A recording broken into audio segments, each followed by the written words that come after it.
안녕하세요. 저는 컨쇼라는 그 대입 컨설팅 분석 방송 업체 대표 서영진이라고 합니다. 오늘 제가 KB에 와서 이제 보여드리는 입시는 2022학년부터 입시가 좀 많이 바뀝니다. 생각보다 되게 많이 바뀌어갖고 그 부분에 대해서 말씀을 드릴 거고, 그리고 오늘 KB에서 이렇게 좋은 시간 내주셔서 감사합니다. 제 주 거래은행이 KB인데 어떻게 또 그걸 알고 또 그렇게 불러주셔서. 자, 오늘은 현 중3이고요. 좀 있으면 이제 고등학교 올라가서 일명 전쟁터에 들어오는 아이들인 거죠. 스카이캐슬 보이십니까? 네. 남 얘기가 아니십니다, 이제부터. 그거를 이제 만든 작가들이 진짜 이제 이쪽 시장을 되게 많이 조사를 하신 거예요. 대치동에 와서 조사도 하고. 그런데 약간 과장은 됐는데요. 그리고 거기 나오는 그 카리스마 사교육 하시는 분 계시잖아요. 그 사람처럼 하면 대학을 갈 수는 없고요. 잡혀가기 딱 좋은 케이스긴 한데. 자, 그러면 지금부터 2022학년 지금 현 중3 예비고 아이들 어떻게 입시가 바뀌는지에 대해서 이제 설명을 해드릴 거고, 여기에 이제 오신 이유가 다 학생부 종합전형 때문에 오셨다라고 저는 알고 있습니다. 왜 그러냐면 얘네가 되게 복잡해요. 학생부 종합전형이라는 게 생각보다 정보가 되게 많이 필요하고요. 그리고 우리 이제 아버님들 세대 분들은 대학 진짜 편하게 가신 겁니다. 이렇게 얘기했더니 야, 나 엄청 공부했다고. 지금은 공부만 잘한다고 대학 가는 시대가 아니거든요. 자, 하나를 보여드리겠습니다. 앞으로. 자, 우리 학생 내신 등급이 만약에 1.1등급이라고 할게요. 1.1이면 아시죠? 거의 최상위권 학생인 겁니다. 어느 대학 갈까요? 어느 대학을 갈 것 같습니까? 아버님, 어느 대학을 갈 것 같습니까? 1.1이면 거의 정규 라인 끝인 겁니다. 어디 갈까요? 서울대. 서울대 2번이 연대고대입니다. 3번이 성균관, 4번이 한양대인데 이게 지금 대학교 레벨을 써놨다라고 생각하지 마시고요. 하나의 군집단으로 나타낸 건데 서울대라고 얘기를 좀 많이 하실 겁니다. 설명회 다 끝나고 다시 한번 물어보겠습니다. 자, 2022학년 입시가 어떻게 변하냐면요. 첫 번째, 대학교를 가는 방법이 크게 5가지 정도가 있습니다. 그런데 크게 둘로 나눴을 때는, 거시적으로 봤을 때는 일단 첫 번째는 수시가 있고요. 두 번째는 정시라는 게 있는데 수시가 학생 선발을 한 70% 정도 하고요. 정시가 우리의 아이들부터는 좀 많아졌습니다. 다시. 국가가 좀 높여주겠대요. 그래서 한 21% 정도까지 올라갔습니다. 지금 한 20% 초반대거든요. 그러니까 생각보다 좀 많이 뽑는 건 맞아요. 자, 그런데 수시 같은 경우 교과 전형이 있고요. 학생부 종합전형, 논술, 그리고 특기자 전형, 그리고 실기가 있는데 실기는 일단 빼겠습니다. 그리고 오늘 특기자도 뺄게요. 특기자는 소프트웨어 특기자와 어학 특기자가 있는데 그거는 오늘 저희 주제는 아니고요. 자, 보시면 교과 전형이 가장 많습니다. 그런데 교과 전형이 가장 많다라고 생각하는 건 서울 안에 있는 대학 안 가겠다고 생각하시면 됩니다. 서울 안에 있는 대학교들은 교과 갖고 아이들을 선발하지 않습니다.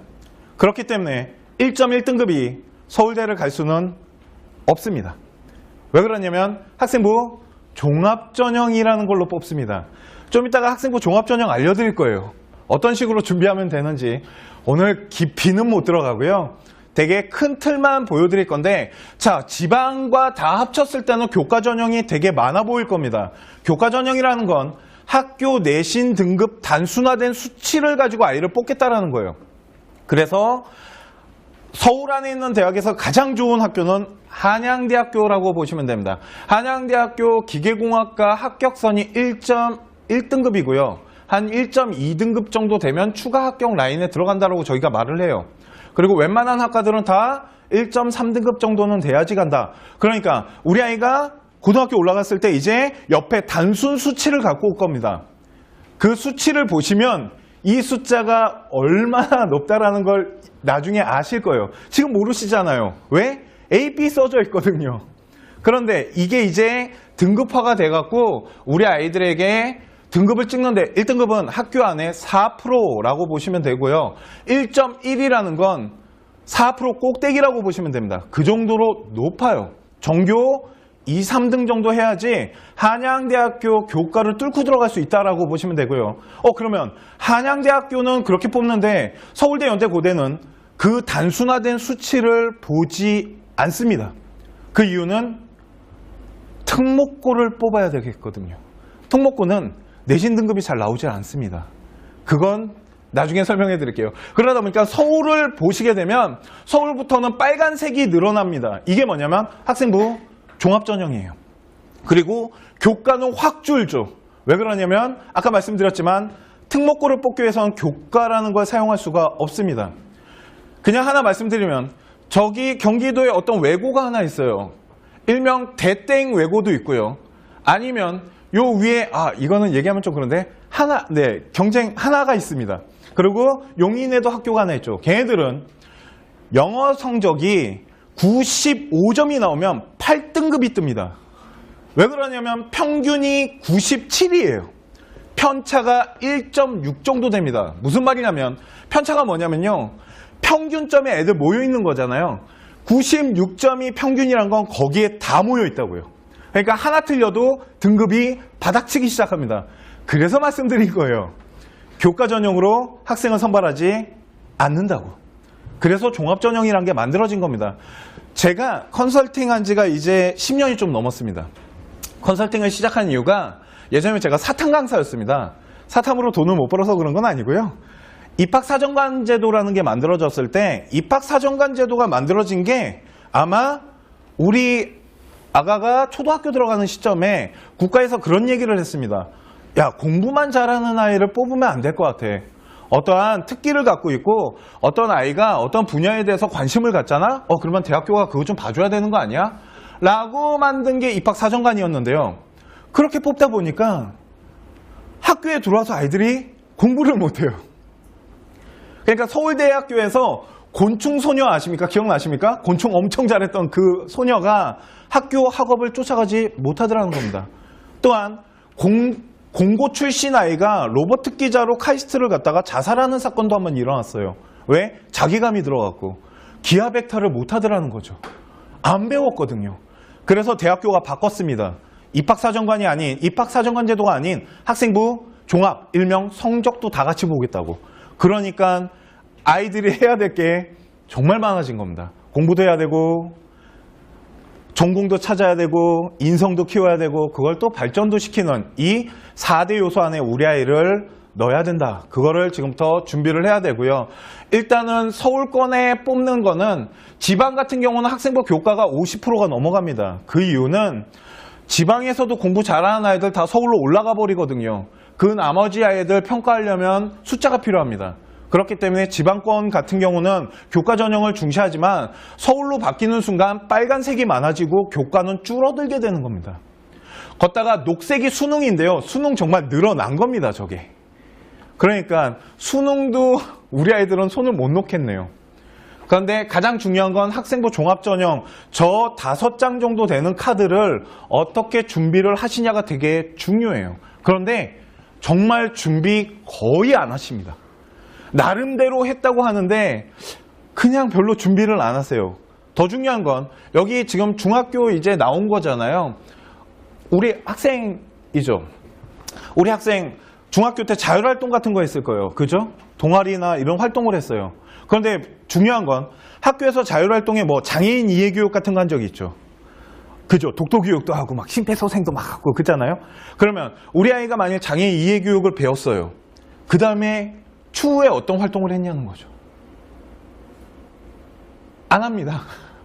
왜 그러냐면 해야 되거든요. 장애인에 대해서 배웠으면 뭔가 깨달음을 얻고 그거에 대해서 무엇인가를 찾아나가고 이런 시간이 필요한데 우리 학생들은 시키는 것만 하고 있다는 겁니다. 그런데 대학교는 시키는 것만 하는 아이를 선호하지는 않겠죠. 뭔가를 찾아가고 주체적으로 뭔가 움직이는 아이들, 이런 것이 학생부 종합전형을 만들어 나가는 하나의 기본 틀 같다라고 보시면 됩니다. 자, 그렇기 때문에 학생부 종합전형을 버리시게 되면 나중에 우리 아이가 대학을 가는데 되게 큰 무기를 하나 버린 상태로 간다라는 얘기를 드리고요. 그렇다고 해서 꼭 저거만 잘한다고 가는 건 아니고요. 정말 딱 하나만 잘해도 대학은 갑니다. 우리 아이가 수능을 타고났어요. 알고 보니까 우리 아이가 머리가 타고난 거죠. 그래서 학생부 종합이 아니더라도 우리 아이는 모평만 보면 다 맞아와. 이러면 정말 수능에 올인하셔도 됩니다. 대신 이번 년 같은 이제 사태가 일어날까 봐 겁나는 겁니다. 얘기 들으셨죠? 국어 엄청 어렵게 나온 거. 제가 컨설팅 하면서 표준 점수 만점이 150점 처음 봤습니다. 저 되게 오래 했는데도 불구하고 그 정도로 정말 어려웠거든요. 그런 바람에 최저 맞추는 전형은 거의 요번에 다 빵꾸가 났고요. 심지어는 연대 논술장이 비어 있었습니다. 요번에. 그러니까 국어 갖고 요번에 다 간 거예요. 연대 애들은. 그 정도로 수능은 단판 승부다 보니까 리스크가 있긴 있는데, 그래서 학생부 종합전형을 3년 내내 관리를 하는 겁니다. 그 단판 승부에 우리 아이가 무너질 수도 있기 때문에. 그래서 학생부 종합전형이라는 걸 지금부터 설명을 해드릴 건데, 자, 설명드리기 전에 일단 수능부터 하나를 말씀을 드릴게요. 자, 변했습니다. 이게 이제 교육부에서 발표를 했어요. 우리 수능 어떻게 가져가겠다고. 그런데 더 중요한 거는 오늘은 그냥 큰 틀만 보여드릴게요. 왜 그러냐면 이제 강연회 같은 거 다니시잖아요. 강연회 다니시면 이런 얘기 많이 해주잖아요. 솔직히 말씀드려서 그렇게 크게 중요하지 않습니다. 뭐가 중요하냐면 우리 아이가 갈 대학교를 체크하셔야 돼요. 왜 그러냐면 이제는 대학교마다 이 수능을 반영하는 방법이 정말 다 틀려질 겁니다. 지금은 어떠한 큰 틀 안에서 가고 있지만 대학교가 교육부에서 선택 과목이란 걸 줘버렸어요. 문제는 뭐냐면 수학입니다. 수학 보시면 나머지 건 거의 안 변하거든요. 사탐, 탐구랑. 근데 수학 같은 경우는 문과, 이과를 이제 통합하겠대요. 왜 그러냐면 융합형 인재 때문에 그렇습니다. 이놈의 4차 산업혁명에 융합형 인재라는 이놈의 것 때문에 지금 대학교가 학과의 정과나 이런 것의 틀을 다 무너뜨렸어요. 서강대학교는 이제 문과, 이과가 없습니다. 요번에 수능 정시 아이들 선발 보시면 문과, 이과를 아예 없앴어요. 그게 이제 시작이라고 보시면 돼요. 모든 학교들이 그렇게 지금 다 열고 있습니다. 그러면 여기에서 하나의 답을 드리자면 부모님들이 그런 얘기 많이 하십니다. 문과 갈래? 이과 갈래? 그러면 다 이과 선택하십니다. 그죠? 나중에 야, 먹고 살려면 저쪽으로 가야 돼. 이쪽은 진짜 아닌 것 같아. 해서 이과 쪽으로 쏠림 현상이 강했는데요. 이제는 진짜 잘 생각하셔야 될 게, 저는 대학 레벨이 중요하다고 생각하는 사람입니다. 예전에는 안 그랬거든요. 저는 학생 편입니다. 항상 컨설팅 할 때 보면 부모님 얘기 잘 안 들어요. 학생 얘기를 많이 듣는 컨설턴트인데 이제는 학생들한테도 그런 얘기를 정말 많이 해줘요. 대학이 중요해. 왜 그러냐면 들어가서 다 옮길 수 있거든. 네가 만약 문과를 가더라도 이과로 옮길 수가 있어요. 그거를 지금 대학이 활짝 열어놨습니다. 문과, 이과 다 교차된다라는 거죠. 이게 점점 커지고 있습니다. 그러니까 대학을 이제는 좀 생각하시는 게 저는 더 맞는 것 같아요. 우리 아이가 많이 수학이 약합니다. 수학이 약한데 이과 보내시잖아요. 나중에 큰 장벽 앞에 아이가 무릎을 꿇어요. 그러면 대학을 높이 갈 수가 없습니다. 그렇기 때문에 우리 아이의 수학 실력이 어느 정도 되는지 지금 점검을 꼭 하셔야 되는데, 무슨 말이냐면 지금 우리 학생들 10이면 10명이 다 선행하고 있습니다. 고등학교 거 배우고 있겠죠, 수학을. 그런데 생각해 보셨습니까? 우리 아이 중학교 거 진짜 다 잘 돼 있습니까? 중학교 거 진짜 다 완벽하게 돼 있나요? 할 게 없나요? 할 게 없어야지 선행하는 거 아닌가요? 지금 중학교 게 무너져 있는 상태에서 고등학교 선행해봤자 정말 다 모래에다가 탑 쌓는 겁니다. 어느 순간에 무너지면요, 수습이 안 되고요. 그때가 언제냐면 고등학교 2학년 올라가는 시점에 수포자라는 게 쏟아져 내리기 시작하고요. 특히 문과는 어마어마하게 쏟아져 내립니다. 그래서 문과가 수능을 보면 수나가 100분위 따기가 좀 더 편해요. 수가형보다. 자, 그렇다면 그거를 다 없애는 아이들이에요. 이제는 문과, 이과가 없습니다. 대신 공통은 수 1, 2를 해야 돼요. 그런데 문제 뭐냐면 선택입니다. 딱 보시면 다 확률 통계 선택합니다. 그렇지 않을까요? 저게 쉬운데 미적이랑 기하백다, 특히 기백은 정말 어렵거든요. 그러면 대학교 공대가 고민에 빠져요. 우리 기하 가르쳐야 되는데 아이가 기하를 안 하고 오겠대요. 걷다가 내신도 선택인데 그러면 대학교가 기하를 뺄 수는 없거든요. 그래서 아까 말씀드린 겁니다. 분명 학교마다 선택 과목에 필수를 두던지 가산점을 폭탄처럼 떨어뜨려 줄 겁니다. 그러면 못 버리겠죠. 만약에 기하를 본 아이에게 가산점 20%만 준다라면 그 점수는 어마어마한 겁니다. 쉽게 말해서 100분위로 뽑는 학교가 20% 준다는 건 총점 100점이 아닌 120점 주겠다는 겁니다. 100분위 1점은요, 대학 레벨이 바뀝니다. 근데 20점 떨어뜨려 주겠다는 건 무조건 해야 된다는 거거든요.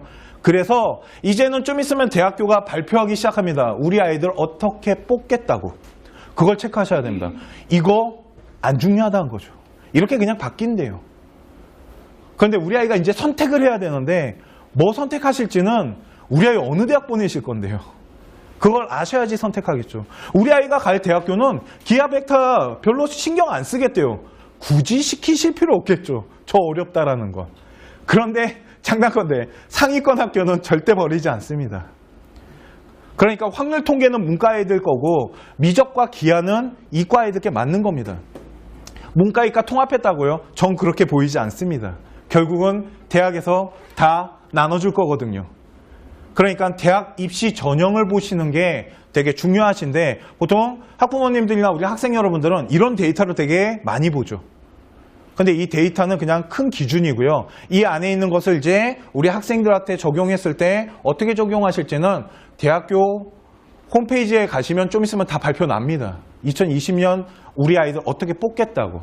그걸 보시고 결정을 하시는 거고. 자, 이제 탐구가 통합됩니다. 그러니까 우리 이과 가는 아이도 사탐 봐도 되고요. 사탐 과탐 봐도 되고요. 과탐 봐도 됩니다. 그런데 아까 말씀드렸죠. 의대는 그렇지 않겠죠. 의대는 과탐 보겠죠. 걷다가 의대 같은 경우는 과탐에 투도 선택하게끔 하겠죠. 뭐 물투가 됐건 화투가 됐건 생투가 됐건 투가 있어야 될 겁니다. 학교에서 전공 과목 선택하는 것도 다 그런 것들을 감안해서 우리 아이가 어떤 학과를 갈지 선택을 한 다음에 과목을 선택을 하시는데 만약 우리 아이가 어문 계열을 간다라면 영어 수업은 심화 영어나 고급 영어 같은 쪽으로 가야 됩니다. 실용 영어를 해서는 안 된다는 거죠. 그게 학업에 따른 전공 적합성이라는 건데 지금 제가 무슨 말을 하는지 하나도 못 알아들으시겠죠. 왜? 안 해보셨거든요. 그런데 지금 여기에서 선택하는 거랑 거의 같다라고 보시면 되는데 얘는 수능은요 전공과 상관이 없습니다. 솔직히 자기가 그냥 하고 싶은 거 하는 거예요. 많이 물어보십니다. 우리 아이는 탐구 뭐 할까요? 잘하는 거 시키시면 좋습니다. 아이가 좋아하는 거 시키셔야 돼요. 정말. 그런데 우리 아이는 그렇게 뚜렷하지 않아요. 정말 그냥 자기도 뭘 해야 될지 모르겠대요. 했을 때 인원 많은 거 시키시는 겁니다. 그래야지 100분위 따기가 좋거든요.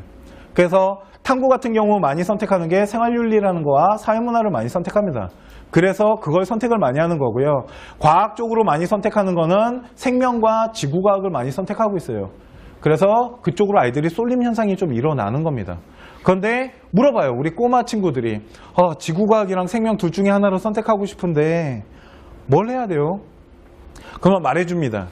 고난이도 걸렸을 때 그거 극복해내야 되기 때문에 네가 오늘 집에 가서 지구과학의 행성 부분과 생명윤리의 유전 부분을 봤을 때 더 할만한 거 고르라고.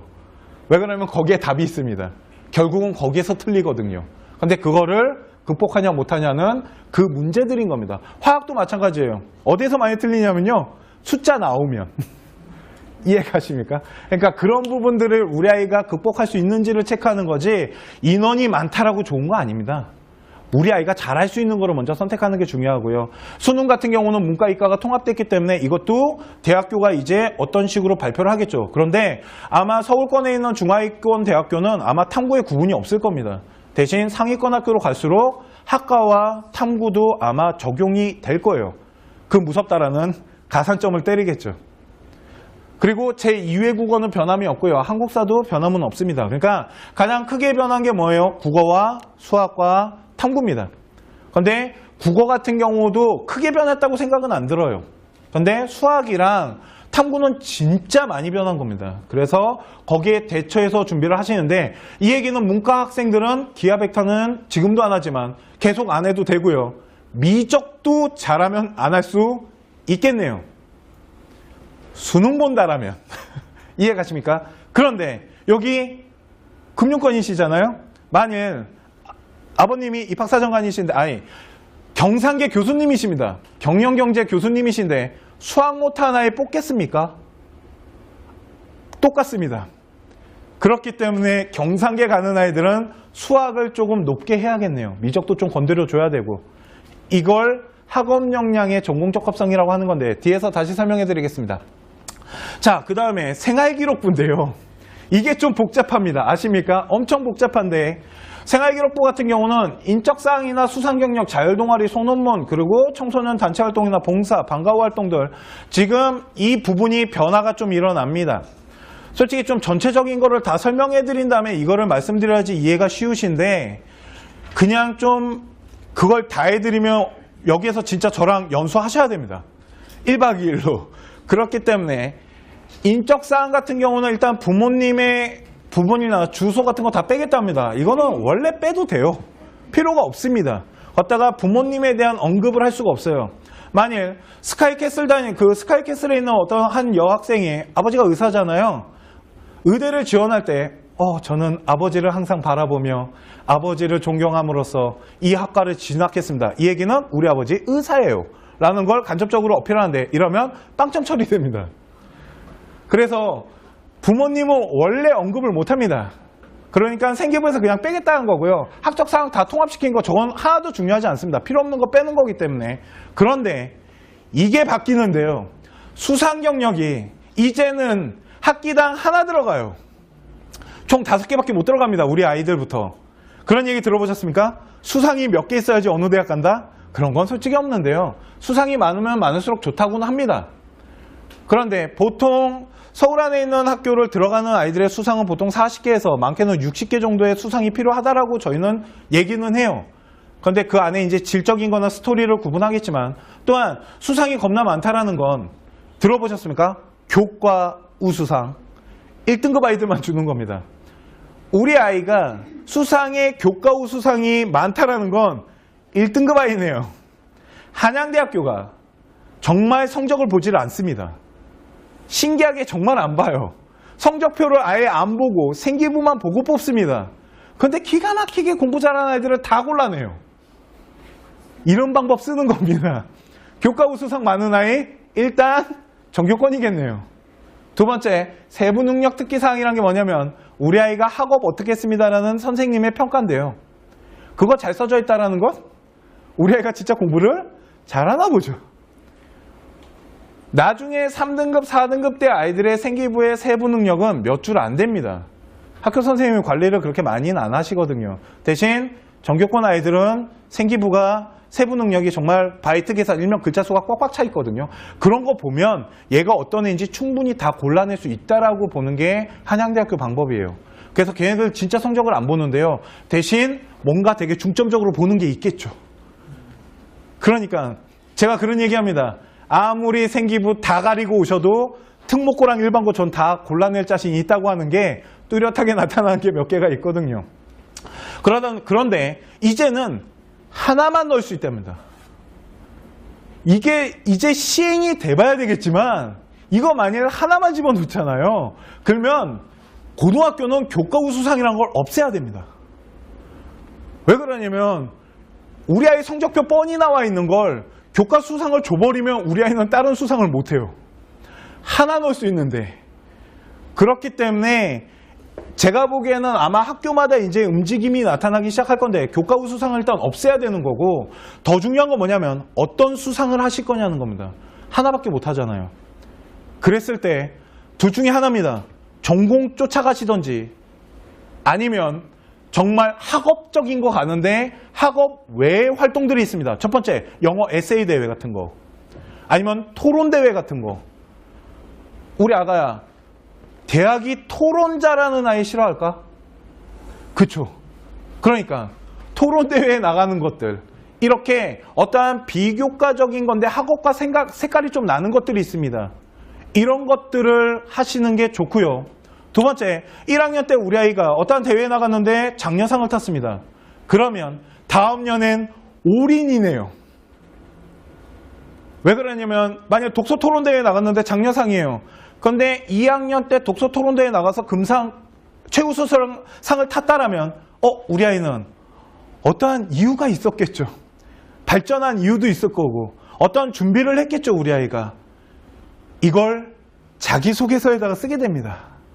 이런 식으로 학생을 어필해야 되거든요. 그러면 수상을 하나밖에 못 준다는 건 이제 고민에 빠지셔야 되는 겁니다. 예전에는 그냥 다 갖고 오면 됐거든요. 필요한 것들. 근데 이제는 진짜 하나만 쓴다라면 이거를 굳이 교과 수상으로 가져갈 필요는 정말 없다라는 생각이 크고요. 어떠한 교과적 성격이 나타나는 수상이나 아니면 진짜 비교과적인 거를 크게 갖고 가거나 아니면 학술대회 같은 거 되게 중요한 거겠죠. 이제는. 어떠한 연구대회들, 과학대회들 이런 것들이 우리 학생의 학업과 전공에 대한 관심도를 높일 수 있기 때문에 이 수상 하나라는 건 별게 아니라고 보시면 안 되고요. 만일 제 아들이나 제 딸이면 저는 무조건 스토리입니다. 발전시킵니다. 전. 일부러 1학년 때 금상 못하게 해요. 장려상 타 그냥. 야 금상 줘도 반납해. 장려로 바꿔달라 그래. 그 다음에 학년마다 저는 그걸 발전시킬 것 같아요. 아니면 그거와 비슷한 수상들의 라인을 짜던가 이런 것들이 필요하다라는 거죠. 하나밖에 안 주기 때문에. 또한 자율동아리가 하나밖에 못 만드는데요. 한 줄밖에 못 쓴답니다. 그러니까 본동아리를 다 쓴다라는 거죠. 그래서 하나 방법을 알려드리면요. 동아리란에다가 쓸 수 있는 글자가 500자입니다. 일명 1500바이트라 그래요. 그리고 어머님 우리 학생들 나중에 그 생기부 관리하실 때 바이트 갖고 하시는 겁니다. 왜 그러냐면 바이트와 글자 수가 측정값이 틀려요. 아시죠? 띄어쓰기 1바이트고 한글 2바이트고 영어가 1바이트입니다. 그래서 외고 같은 경우는 늘리려고요. 일부러 영어로 쓰시는 경우도 많습니다. 그래야지 늘어나거든요. 영어가 1바이트밖에 안 되기 때문에. 그런데 만일 자율동아리가 30자 이내의 공백 포함이라는 건 정말 한 줄이에요. 그러니까 쓸 게 없습니다. 거의 없잖아요. 이 얘기는 뭐냐면 우리 학생들이요. 이제 고등학교 올라가잖아요. 정말 많은 활동을 하고 다닙니다. 정말 수많은 활동을 해요. 동아리에서 실험만 막 4, 5개씩 하고 돌아다니세요. 툭 하면 애들끼리 모여요. 뭘 그렇게 모이는지 모르겠어요. 어디가? 오늘 동아리 모임 우리 실험해야 돼 하고 모입니다. 그런데 잘 생각하셔야 될 게 뭐냐면 하나밖에 못 집어넣는 겁니다. 자율은. 그러면 우리 아이는 활동을 하나만 하면 된다는 겁니다. 쓸데없이 많이 하지 말라는 거죠. 걷다가 생활기록부는 글자 제한수라는 게 있다 보니까요. 많이 한다고 많이 못 넣습니다. 그래서 학생들한테 말해줘요. 너가 이 활동을 생활기록부 어디에다가 집어넣을 건지 생각했냐고. 왜 그러냐면 30개를 해왔는데요. 집어넣는 건 10개를 못 넣습니다. 그럼 나머지 거 다 버려야 돼요. 그 시간에 공부나 좀 해주지. 뭘 그렇게 돌아다니면서 뭘 그렇게 많이 만들어 놨냐는 거죠. 그래 놓고서는 성적이 내려가요. 그리고 얘기하죠. 엄마 내가 할 게 많아서 그런 거 아니야. 이게 왜 내 잘못이야. 네 잘못이야. 왜? 안 해도 되는 걸 한 거거든요. 그래서 생활기록부 안에 진짜 들어갈 수 있는지 없는지부터 확인하시고 생활기록부에 딱 들어갈 수 있는 한에서 하는 건데 이 얘기는 자율동아리는 딱 활동 하나만 해도 된다는 겁니다. 왜? 한 줄밖에 못 쓸 거거든요. 자, 그러면 저거를 지금부터 어떻게 사용하셔야 되냐면요. 자소서 라인으로 빼셔야 됩니다. 왜 그러냐면 한 줄밖에 안 들어갔기 때문에 우리 아이에 대해서 어떠한 것도 언급이 안 돼 있어요. 그냥 그 보고서 만들었대요. 그냥 그거 했답니다. 그런데 1학년 때 만약 수의학과 가는 친구가 1학년 때 나는 1학년 자율동아리에서 뭘 했냐면요. 그 유기견 센터를 다녔다고 썼어요. 2학년 때 동물 생명 윤리에 대해서 무엇인가 연구했다고 한 줄을 썼습니다. 그거 2개 붙여서 자소서로 빼시는 겁니다. 왜 그러냐면 그 안에는 결과만 있다 보니 우리 학생의 능력을 어필할 수 있는 과정이 없잖아요. 그걸 자소서로 빼요. 그러면 동아리, 본 동아리에다가 쓸 수 있는 건 우리가 최소한 1300바이트에서 400바이트 쓸 수 있다라는 겁니다. 그런데 450자, 그냥 400자씩 잡을게요. 400자씩 3년이면 1200자입니다. 1200자면 자소서 하나예요. 그러니까 본 동아리는 생기부용으로 가시는 겁니다. 이해 가십니까? 그래야지 두 가지 우리 학생의 능력을 대학에다가 다 어필할 수 있으세요. 보통은 자꾸 생기부 안에다가 우리 아이가 어떤 활동했는지에 대한 결과 중심적으로 쓰시는데 아무 필요도 없다고요. 왜? 우리 아이만 그렇게 한 거 아니잖아요. 다른 학생들도 다 그 활동했잖아요. 그러니까 대학교는 얘나 다 똑같다라는 거죠. 그러니까 뭘 평가해달라는 겁니까? 평가할 게 없다라는 거죠. 그런데 한 아이는 A, B 활동 중에 나는 B 활동에 대해서 되게 구체화되면서 무엇인가 활동한 걸 썼습니다. 근데 그걸 3년치를 썼어요. 발전시키면서. 그게 총 거의 1500자 정도를 썼다고 할게요. 그러면 그 친구는 그건 자소서에다가 쓸 필요가 없잖아요. 이 능력은 생기부에다가 쓰라는 거죠. 그리고 이 한 줄짜리를 가지고 자소서에다가 다른 능력을 어필하시면 대학교에 훨씬 많은 능력을 어필할 수 있으시는 겁니다. 그러니까 이게 한 줄짜리라고 우습게 생각하실 필요가 없습니다. 자소서에다가 뭘 써야 될지 미리 빼놓는다고 생각하시면 돼요. 그러니까 얼마나 좋아요. 이것 분명 한 줄 쓰는 거기 때문에 학교가 거의 다 허용해 줄 텐데, 그렇기 때문에 2, 3년짜리 프로젝트 스토리 잡아서 자소서 라인을 하나 짠다. 그래서 어떠한 능력을 어필할 건지 그 부분을 잘 체크를 하시면 되는 게 자율동아리예요. 지금 자율동아리는 한 줄밖에 못 쓴다는 이유만으로 웬만해선 다 버린다라는 생각이 많으세요. 아닙니다. 되게 좋은 자소서 라인이 될 수 있는 겁니다. 그래서 본동아리와 자율동아리를 그렇게 잘 구분하시면 됩니다. 지금도 원래 그렇게 구분을 하고 있습니다. 그러니까 좀 생기부 잘 만든다는 아이들은. 자, 그리고 소논문이 폐지됐습니다. 저놈의 말도 많고 탈도 많은 논문이. 지금도 원래 소논문이라는 단어는 못 씁니다. 왜 그러냐면 저 같은 분을 유발한다라는, 사교육을 조장한다라는 이유만으로 지금 소논문이라는 걸 못 쓰는데, 논문은 그냥 하나 말씀드리면 일반고를 만일 들어가시는 학생이라면, 특목고 가시는 분들은 보통 2학년 때부터 논문을 만드는데요. 일반고 같은 경우는 제가 얘기할 때는 3학년 때 만들라고 합니다. 왜 그러냐면 우리 부모님들 대학교 졸업하실 때 논문 언제 만드셨냐면 4학년 때 만드신 겁니다. 1, 2학년 때 논문 만든다는 게 말이 안 돼요. 대학교 때 1학년 때는 놀아야 되고 2학년 때도 놀다가 우리 이제 남자분들은 군대 잠깐 잡혀갔다 와서 공부하기 시작하는데, 논문은 저도 중학교에서 이제 고등학교 올라가서 고등학교가 끝나는 3학년 때 논문을 만드는 게 가장 좋다라고 저는 얘기를 해요. 왜 그러냐면 논문이라는 건 내가 어떠한 활동을 하는 데 있어서 최종적인 연구 보고서거든요. 자, 그런데 대학교에서 이제 교육부에서 논문이라는 단어를 쓰지 말랍니다. 그러면 하지 못하겠네요 라고 생각하시겠지만 저게 문장 구조만 바꾸시면 됩니다. 이해 가십니까? 네. 그러니까 연구보고서 and, 학술보고서 and, 활동보고서로 바꾸셔서 쓰실 수 있습니다. 교육부에 물어봤어요. 하도 궁금해서. 아직 방침이 안 나와갖고 오늘 이 강연회 때문에 물어본 겁니다. 교육부에다가. 그런데 교육부에서 한 말은 뭐냐면 학업이나 어떠한 학교 활동과 관련된 보고서 형식이 만들어지는 건 제재하지 않겠다라고 합니다. 그러니까 쓸데없는 것을 만드는 게 아니고요. 아까 말씀드렸잖아요. 저 논문이 왜 문제가 됐냐면요. 강남에 계신, 여기 강남 계실 텐데, 강남 분들이요. 말도 안 되는 논문을 자꾸 만드십니다. 어디 가서 1억짜리 장비가 필요한 어떤 논문을 만들어 오세요. 그러다 보니까 교수님이, 이거 진짜 있었던 건데요. K대학교 교수님이 저한테 그런 얘기 한 적 있습니다. 서팀장아, 야, 이 친구 대박인 게 뭔 줄 아니? 얘 지금 내가 연구하는 거 벌써 다 끝낸 애야. 난 얘 정말 대단한 애인 것 같아. 야, 얘 어디 가서 이거를 하려 왔지?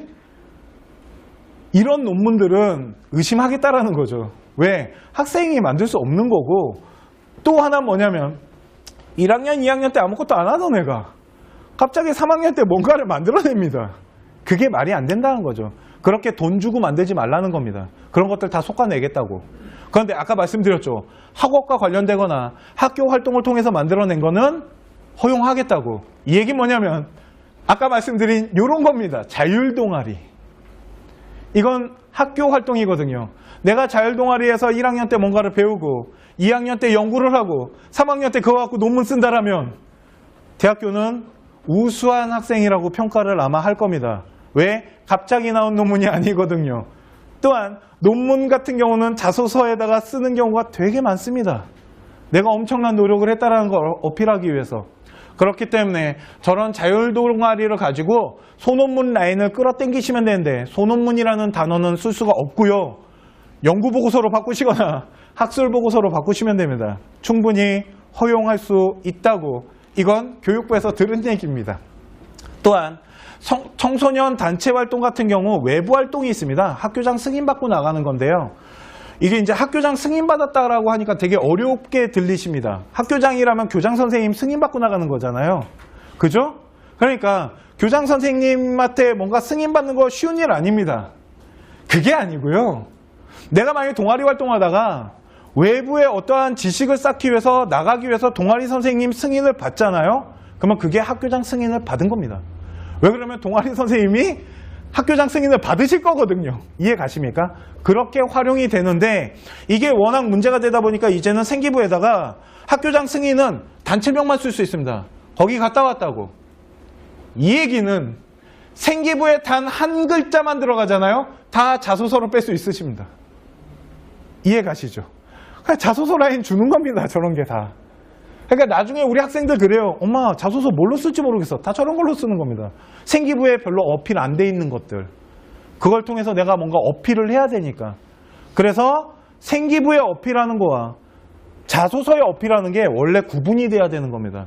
토론 능력, 발표 능력 이런 건 다 생기부에 쓰는 거예요. 그걸 굳이 자소서에서 쓸 필요 없습니다. 왜? 쓸 거 많거든요. 나중에. 그러니까 이렇게 한두 줄짜리가 자소서 라인으로 뽑는데 필요하다라고 보시면 되고요. 그리고 봉사활동이 없어졌습니다. 시간만 기재한대요. 이거 첨삭하느라 되게 힘들었는데 방과후 활동도 학생부에 이제는 기재를 못한답니다. 그런데 어차피 방과후 활동 같은 경우도 한 줄밖에 안 들어갔었어요. 자, 그렇다면 방과후 활동은 할 필요가 없겠네요. 생기부에 안 들어가면 대학교에다가 우리 아이를 어필할 수 있는 길은 단 하나도 없습니다. 그렇기 때문에 방과후 활동이 학생부에 미기재가 된다면 우리 아이는 방과후 활동을 할 필요가 없다라는 얘기입니다. 그런데 학교에서 방과후 활동 프로그램을 미친 듯이 깔아요. 잘 생각해야 될 문제네요. 할지 말지. 그렇기 때문에 아까 말씀드렸지만 생활기록반에 들어가지 않는 활동은 굳이 하실 필요가 있을까요? 대학에서 볼 수가 없는데. 두 번째, 생기부 안에 없는 내용을 자기소개서에다가 쓰신다는 건 정말 용감하신 겁니다. 빵점 처리되시거든요. 예전엔 왜 이걸 빵점 처리를 했냐면요. 예전에 서울대 이거 상위권 학교 있잖아요. 외부활동 쓰지 마. 야, 외부활동 쓰잖아. 우리 진짜 감점 때릴 거야. 근데 막 써요. 올림피아 나갔습니다. 막 써요. 그럼 어떻게 하는지 아십니까? 어머, 이 새끼 쓰지 말라는데, 0.1점 감점 하니까 별 차이가 없더라는 거죠. 감점 수준이 너무 낮았거든요. 그런데 그걸 통해서 더 가산점을 줘요. 어머, 올림피아 나갔어. 어머, 쓰지 말라는데 왜 자꾸 써? 그런데, 얘 우수한 애야. 이해 가시죠? 그러니까, 야, 0점 처리해. 그래서 바뀐 겁니다. 그래서 이제 쓰시잖아요? 되게 용감하신 겁니다. 정말 빵점 처리 되십니다. 그렇기 때문에 학생부에 미기재되는 거는 쓸 수도 없고요. 또한 대학에서 쓰지 말라는 문구들이 있는데 그건 절대 쓰시면 안 되는 거고요. 그래서 생기부에 들어가지 않는다라면 그거는 굳이 대학에서 능력을 평가하지 않기 때문에 하실 필요가 없을 수 있다라고 생각하시면 됩니다. 자, 학생부 종합전형을 그러면 지금부터 보여드릴게요. 도대체 얘는 어떻게 대학에서 우리 아이를 선발하는지 지금부터 하나하나 보여드리도록 하겠습니다. 자, 다시 물어보겠습니다. 우리 아이 내신 1.1이에요. 어느 대학 입학할 수 있으실까요? 대답하기가 참 그러게요. 어디 갈 수 있을까요? 이게 학생부 종합전형 강연을 한 후의 반응들이십니다. 왜? 교과로 대학 가는 게 아니고 지금 제가 말한 걸 들어보니까 되게 뭔가가 들어가야겠다는 생각이 들거든요. 그래서 학생부 종합전형이란 건 단순하게 내신이 좋다고 좋은 대학을 간다라는 그 부분부터 깨셔야 돼요. 또한 우리 아이가 수시를 6장을 집어넣을 건데 어디를 마지노선으로 놓으실 건지도 생각하셔야 됩니다. 학생부 종합전형은 변수가 어마어마합니다.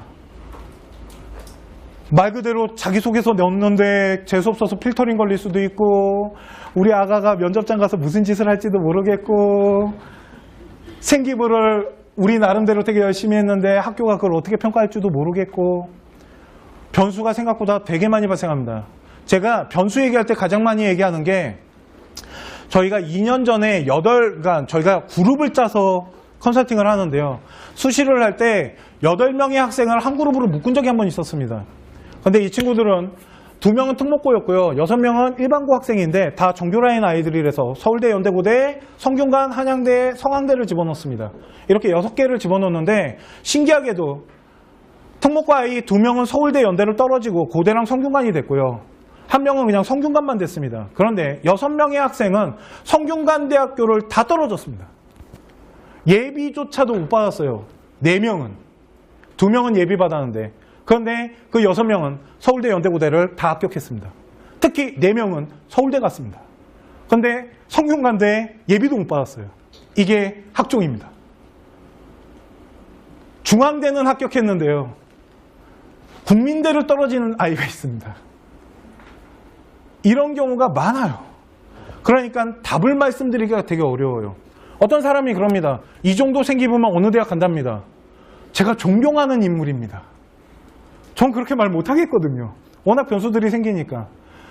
이 정도면 원래 한 이 정도부터는 지원이 가능하십니다. 라고는 말씀드릴 수 있겠는데 여기는 가요. 라고는 말 못하겠습니다. 워낙 변수들이 많이 생기고. 아까 말씀드렸잖아요. 우리 아이가 면접장 가서 무슨 짓을 하고 나올 줄 알고요.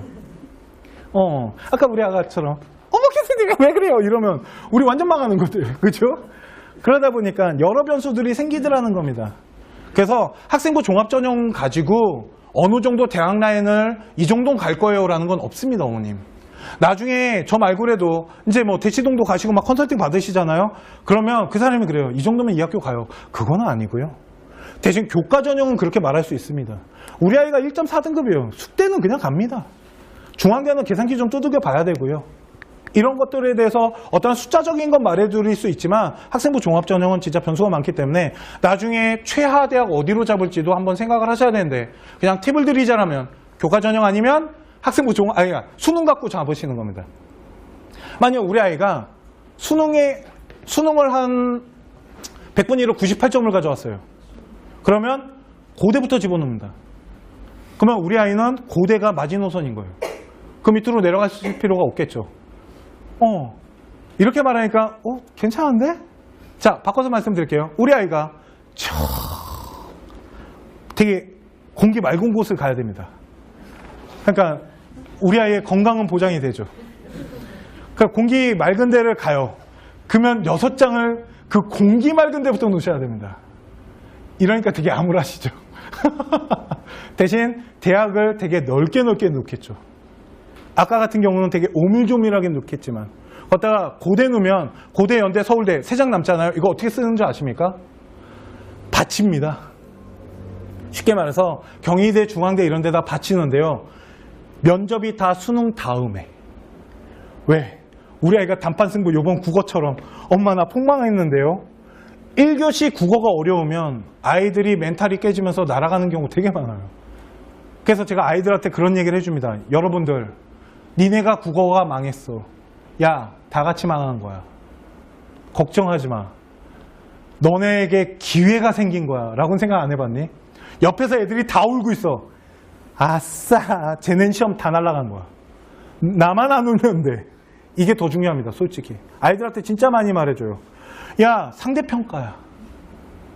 말했잖아. 요번에 우리 다 내려가잖아, 점수. 왜? 10점씩 내려갔어, 표점. 합격선이. 왜? 국어가 어려웠거든. 그래서 얘기해줍니다. 멘탈 잡으라고. 옆에서 애들이 많이 울면 울수록 너에겐 기회가 온 거라고. 왜 그러냐면 전국에서 다 울고 있거든. 그런데 내가 2교시, 3교시 멘탈만 잡아주면 나는 훨씬 유리해지는 거거든요. 애들이 그걸 생각을 안 해요. 나만 망한 줄 알아요. 그게 수능의 매력이긴 한데, 그러니까 멘탈 잡으라고 하는데 이런 변수들이 되게 많이 생깁니다. 그러다 보니까 수능만 할 수도 없고요. 또 수시만 할 수도 없고요. 그 두 개를 잘 적절히 섞으셔야 되는데, 만약 우리 아이가 일반고 가서 교과 전형을 어느 정도 받침을 해놨다라면 솔직히 그러니까 이 수시하기가 제일 편하십니다. 최저만 맞추면 되는 부분도 있기 때문에. 그리고 논술은 오늘 부분에서 뺐습니다.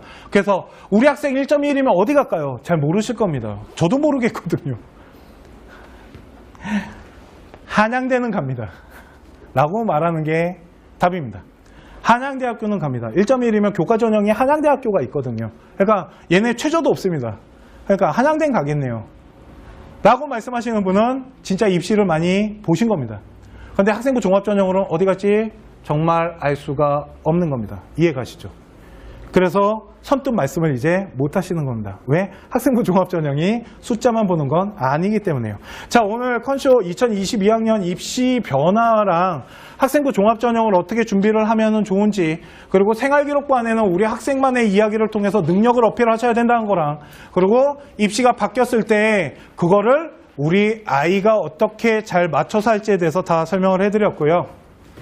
혹시 질문이 있으시면 질문 주시면 저희가 답변을 짧게 드리도록 하겠습니다. 혹시 질문이 있으신가요? 이상하게 질문이 없어요. 그런데 한 분만 질문하기 시작하면 막 질문을 하시는데 혹시 질문하실 거 없으십니까? 없으시면 네, 오늘은 여기까지 하도록 하겠습니다. 감사합니다.